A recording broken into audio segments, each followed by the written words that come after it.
Hello dear student, তোমালোক সকলোকে আমাৰ ইউটিউব চেনেল অখিমৰ হিমনা বিচাৰলৈ স্বাগতম জনাইছো।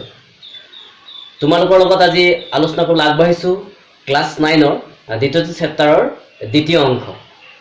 ইতিমধ্যে আমি প্ৰথম অংশত আলোচনা কৰিলো মিশ্ৰণ কি, অৰ্থাৎ পদাৰ্থবিলাক কেনেকুৱা, মিশ্ৰণৰ উপাদান কিমান, প্ৰকাৰ কেইটা আছে, মানে তিনিটা ইফেক্ট তাৰ বিষয়ে আমি আলোচনা কৰিলো। এতিয়া এই মিশ্ৰণসমূহ আমি কেনেদৰে বা কি পদ্ধতি ব্যৱহাৰ কৰি পৃথক কৰিব পাৰো তাৰ বিষয়ে অলপ আলোচনা কৰিম। আমি বোৰ্ডত লিখি ৰাখিছো ইয়াত 9টা পদ্ধতি আৰু ইয়াৰ বিষয়ে আমি বিতংকে আলোচনা কৰিবলৈ আগবাঢ়িছো। প্ৰথমে লিখিলো বাষ্পীভৱন। আমি বাষ্পীভৱন বুলি ক'লে সাধাৰণতে আমি গম পাওঁ যে উষ্ণতা প্ৰয়োগ কৰি আমি দুটা বস্তু বা এটা মিশ্ৰণ আমি পৃথক কৰিব পাৰো। উদাহৰণস্বৰূপে আমি এটা লৈ লওঁ যে কলা বা ৰঙা ৰঙৰ যি চিয়াহী, সেই চিয়াহীৰ যি উপাদান, সেই উপাদানসমূহ আমি কি কৰিব পাৰো, পৃথক কৰিব পাৰো কাৰ যোগেদি, বাষ্পীভৱন প্ৰক্ৰিয়াৰ যোগেদি। আৰু এটা এক্সাম্পল কৈছো যে যদি 1 গিলাচ পানীত আমি তাত নিমখ বা চেনিৰ গুড়ি মিহলাই দিওঁ আৰু ইয়াক যদি আমি বাষ্পীভৱন কৰো, তেতিয়াহ'লে কি হ'ব, আমি কি দেখিম, বাষ্পীভৱনৰ ফলত এই যিখিনি পানীৰ কণিকাখিনি বাষ্পীভূত হ'ব আৰু শেষত এই তলিৰ কি হ'ব, তলিত নিমখ বা চেনিৰ যি কণিকা, সেই কণিকাখিনি ৰৈ যাব আৰু ইয়াকে কোৱা হ'ব বাষ্পীভৱন প্ৰক্ৰিয়া। লগতে সাগৰৰ পৰা আমাৰ নিমখ তৈয়াৰ কৰোঁতে এই বাষ্পীভৱন প্ৰক্ৰিয়াও আমাৰ ব্যৱহাৰ কৰা হয়, কিন্তু তাত আমি বিশুদ্ধ নিমখ পাবলৈ সক্ষম নহওঁ। নেক্সট আহিলে পৰিশ্ৰৱণ প্ৰক্ৰিয়া।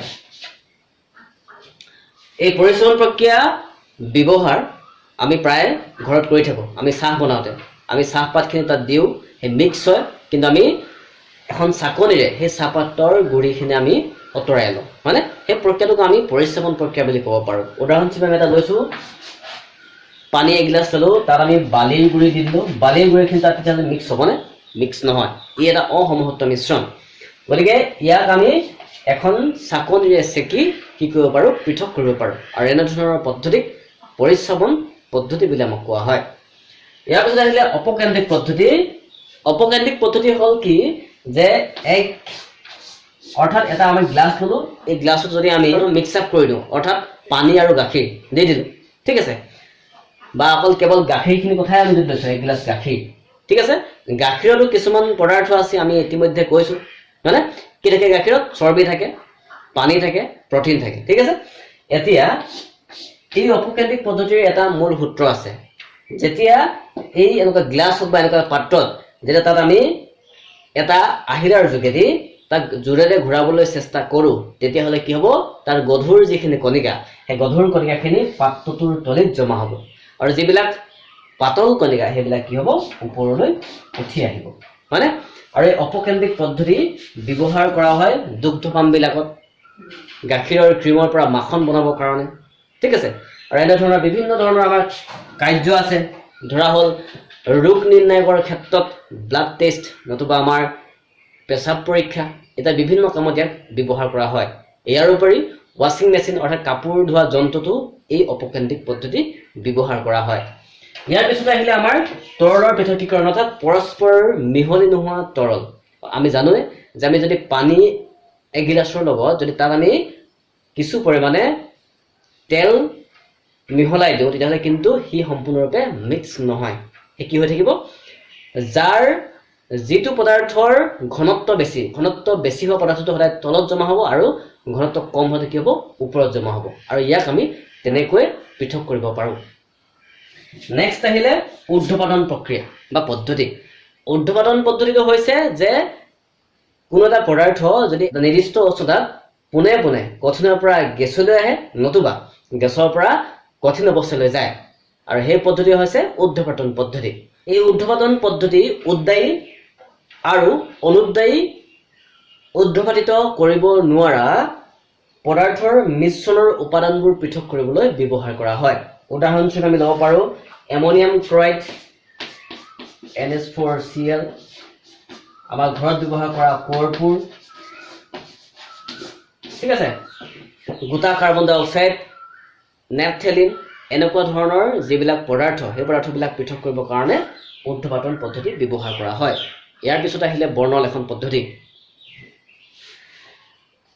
আমাৰ ৰঞ্জক পদাৰ্থসমূহৰ দ্ৰৱীভূত হৈ থকা উপাদানসমূহ পৃথক কৰিবৰ কাৰণে বৰ্ণলেখন পদ্ধতি ব্যৱহাৰ কৰা হয় আৰু আমাৰ যদি আমাৰ ব্লাড অৰ্থাৎ তেজত থকা বিভিন্ন ধৰণৰ ঔষধ পৃথকীকৰণ কৰিবৰ বাবেও এই বৰ্ণলেখন পদ্ধতি ব্যৱহাৰ কৰা হয় এই কোৱেশ্চনটো প্ৰায় পৰীক্ষাত আহে দেই মন কৰিবা তোমালোকে ইয়াৰ পিছত আহিলে পাতন প্ৰক্ৰিয়া ইয়াত আমি কৈছো যে পৰস্পৰ মিহলি নোহোৱা কিন্তু পাতন প্ৰক্ৰিয়াটো কি হ'ব পৰস্পৰ মিহলি হোৱা পদাৰ্থবিলাকক পৃথক কৰা হয় কেনেকৈ কৰা হয় যে পৰস্পৰ মিহলি হোৱা পদাৰ্থবিলাক যেতিয়া মিশ্ৰণটো তৈয়াৰ কৰা হয় তাৰ পিছত সিহঁতক যেতিয়া পৃথক কৰিবলৈ চেষ্টা কৰা হয় যদি সিহঁতক বাষ্পীভৱন কৰা হয় তেতিয়াও কিন্তু যদি পদাৰ্থবিলাক বিয়োজিত নহয় আৰু সিহঁতৰ যদি উতুলাংকৰ পাৰ্থক্য থাকে আৰু সেই উতুলাংকৰ পাৰ্থক্যৰ ভিত্তিত সিহঁতক পৃথক কৰা হয় তাকে কোৱা হয় পাতন পদ্ধতি আৰু যদিহে এই উতুলাংকৰ পাৰ্থক্য 25 কেলভিনতকৈ কম হয় তেতিয়াহ'লে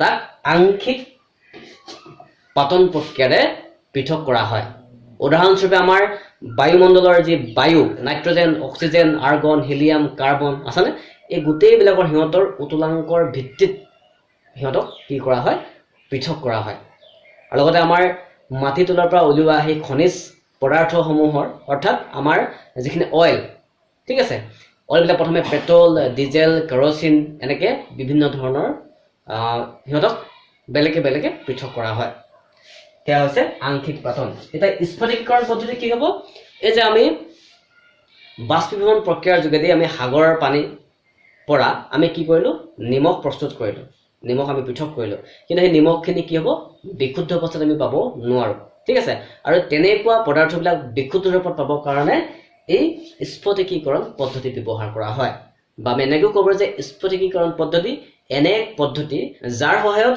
দ্ৰৱণ এটাৰ পৰা দ্ৰব্য পদাৰ্থটো বিশুদ্ধ স্ফটিক হিচাপে লাভ কৰিব পৰা যায় ঠিক আছে তোমালোকে এই পদ্ধতিৰ কেইটাৰ বিষয়ে নিশ্চয় বুজিব পাৰিছা ওকে এবাৰ আমি আলোচনা কৰোঁ পদাৰ্থবিলাকৰ ভৌতিক পৰিৱৰ্তন কি আৰু ৰাসায়নিক পৰিৱৰ্তনটো কেনেকুৱা এতিয়া পদাৰ্থৰ ভৌতিক পৰিৱৰ্তন বুলি ক'লে পদাৰ্থবিলাকৰ কেৱল অৱস্থাৰহে পৰিৱৰ্তন ঘটে কোনো তাৰ পৰা নতুন পদাৰ্থ সৃষ্টি বা উৎপন্ন নহয় উদাহৰণস্বৰূপে আমি কাঠৰ পৰা বিভিন্ন ধৰণৰ সা সৰঞ্জাম বনাব পাৰোঁ অৰ্থাৎ চকী টেবুল বিছনা ইত্যাদি হয়নে নতুন পদাৰ্থ সৃষ্টি নহয় এতিয়া পানীখিনি গৰম কৰিলে মানে পানীখিনি জলীয় অৱস্থাৰ পৰা ক'লৈ যাব ভাপলৈ যাব হয়নে গতিকে এনেধৰণৰ পৰিৱৰ্তনবোৰে হ'ব ভৌতিক পৰিৱৰ্তন ফিজিকেল চেঞ্জ ওকে নেক্সট আহিলে ৰাসায়নিক পৰিৱৰ্তন কোনবিলাক যেতিয়া পদাৰ্থ এটা পৰিৱৰ্তন হওঁতে সি ৰাসায়নিকভাৱে তাৰ কিছুমান ধৰ্মৰ সালসলনি ঘটিব পাৰে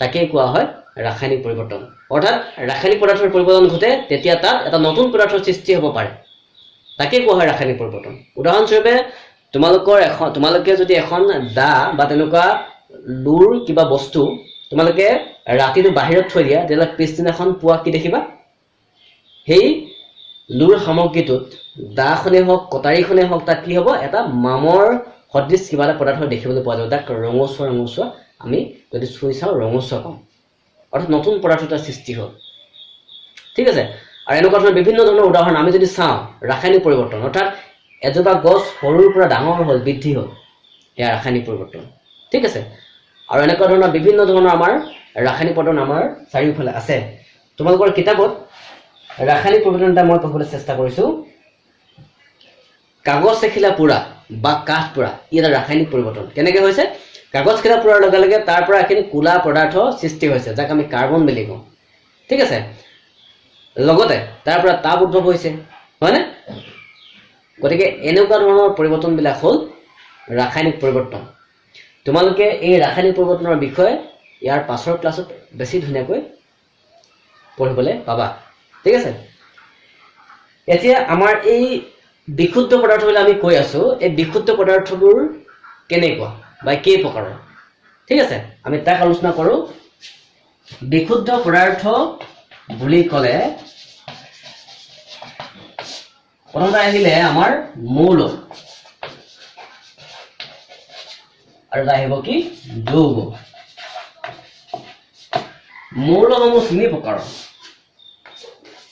এটা হ'ল ধাতু মেটেল অধাতু নন মেটেল এটা ধাতু কল্প ঠিক আছে, তিনিটা। এতিয়া ধাতু কোনবিলাক?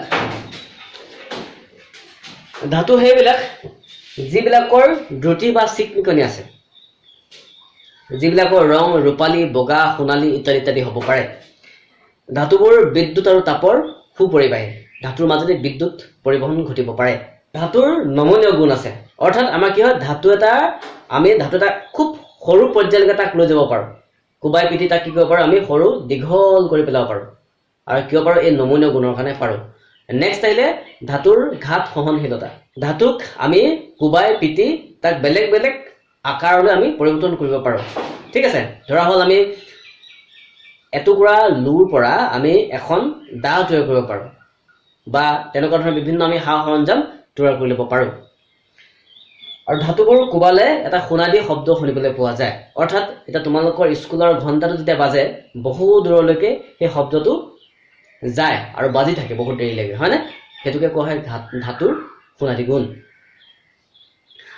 এতিয়া এই ধাতু কেনেকুৱাবিলাক, অৰ্থাৎ আমাৰ এতিয়া আমি যদি ল'ব পাৰোঁ ছডিয়াম, উদাহৰণস্বৰূপে ছডিয়াম, মেগনেছিয়াম, আইৰণ, আমি দু বুলি ক'লোঁ, এনেকুৱা ধৰণৰ বিভিন্ন ধৰণৰ আমাৰ উদাহৰণ আমাৰ চাৰিওফালে আছে, সেয়া হ'ল ধাতু। এবাৰ আমি চাওঁ অধাতুৰ কথা। অধাতু ধাতুৰ সম্পূৰ্ণ ওলোটাটো। ঠিক আছে, আৰু অধাতুৰ উদাহৰণ হ'ল অক্সিজেন, আমি ব্যৱহাৰ কৰা অক্সিজেন, কাৰ্বন, নাইট্ৰজেন, এইবিলাক হ'ল অধাতুৰ উদাহৰণ। আৰু ধাতু গল্প হ'ল সেইবিলাক যিবিলাকে ধাতু আৰু অধাতু উভয়ে ধৰ্ম দেখাব পাৰে। ঠিক আছে, উদাহৰণস্বৰূপে আমি ল'ব পাৰোঁ বৰণ, চিলিকন, ঠিক আছে, এনেকুৱা ধৰণৰ আমি উদাহৰণ পাওঁ। আৰু যৌগ সেইবিলাক যিবিলাকত দুটা বা তাতোধিক মৌলয় ৰাসায়নিকভাৱে এক নিৰ্দিষ্ট অনুপাতত মিলি থাকিব পাৰে, তাকে কোৱা হয় যৌগ। উদাহৰণস্বৰূপে আমি পানীৰ কথা ক'ব পাৰোঁ H2O, নিমখৰ কথা ক'ব পাৰোঁ ছডিয়াম ক্লৰাইড, এইবিলাক হ'ল যৌগ উদাহৰণ। ঠিক আছে, মৰমৰ ছাত্ৰ ছাত্ৰীসকল, তোমালোকক খুব সংক্ষেপে এই মিশ্ৰণসমূহৰ পৃথকীকৰণ পদ্ধতি, ভৌতিক আৰু ৰাসায়নিক পৰিৱৰ্তন, আমাৰ বিশুদ্ধ পদাৰ্থৰ প্ৰকাৰসমূহ আমি তোমালোকক ক'বলৈ চেষ্টা কৰিলোঁ। যদি তোমালোকে কিবা জানিব লগা থাকে তেতিয়াহ'লে তোমালোকে কমেণ্ট বক্সত কমেণ্ট কৰিবা, তেতিয়া তোমালোকক যিমানখিনি পাৰোঁ সহায় কৰিবলৈ যত্ন কৰিম। ধন্যবাদ।